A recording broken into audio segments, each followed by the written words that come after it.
Media Malaysia memberikan komentarnya, kualifikasi Piala Dunia, misi besar Indonesia kalahkan Jepang. Misi balas dendam Indonesia lawan Jepang di kualifikasi Piala Dunia. Setelah berhasil mengalahkan Tiongkok, asa Indonesia untuk melaju ke Piala Dunia 2026 semakin membara setelah memastikan tempat di putaran keempat kualifikasi. Skuad asuhan Patrick Kluivert kini mengemban misi besar untuk mengalahkan Jepang dalam pertandingan grup C selanjutnya. Laga ini sekaligus menjadi misi balas dendam setelah kekalahan 4-0 di Stadion Gelora Bung Karno tahun lalu.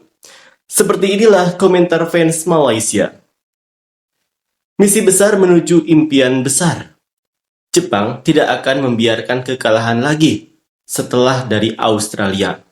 Di atas kertas, Jepang bisa menang, tapi di atas lapangan timnas Indonesia punya semangat luar biasa, jadi 50-50. Tidak percaya, lihat saja. Memang tak percaya boleh menang. Kemenangan rasanya terlalu mustahil. Hasil imbang saja sudah cukup untuk berbagi poin peringkat, karena peringkat 115 dunia lebih baik daripada kalah dan turun 3 tangga. Tetap saja Indonesia kalah. Sudah tahu kok, tetap dukung Jepang. Di atas kertas, Jepang bisa menang, tapi di atas lapangan timnas Indonesia semangatnya 50-50. Nggak percaya, lihat saja.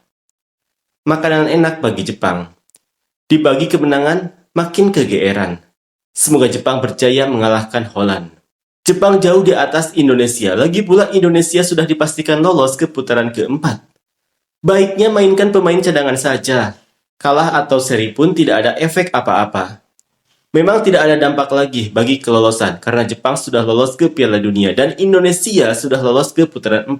Tapi apabila Jepang kalah, peringkat FIFA mereka akan rugi 23, sekian poin.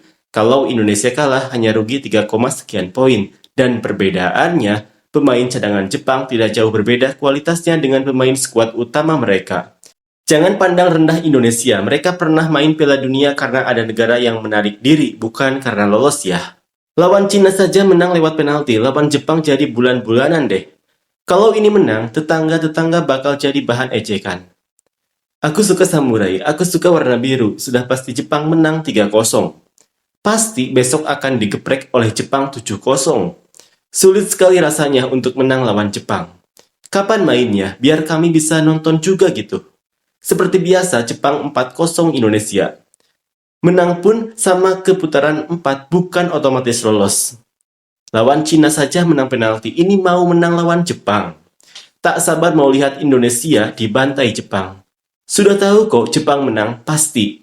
Kalau melihat levelnya memang tidak bisa menang, tapi di atas lapangan kita tidak tahu. Lagi pula Jepang sudah lolos, mungkin mereka tidak akan menurunkan kesebelasan utama dan pemain cadangan yang akan bermain. Ini peluang juga buat Indonesia. Tapi harus diingat, pemain cadangan Jepang pun bukan sembarangan hebatnya. Lawan Cina pun beruntung menang penalti.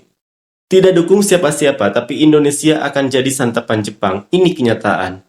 Tidak dukung siapa-siapa, tapi aku rasa Indonesia bisa seri 1-1 di pertandingan ini. Jepang baru kalah dengan Australia, ada kemungkinan Jepang akan mengamuk.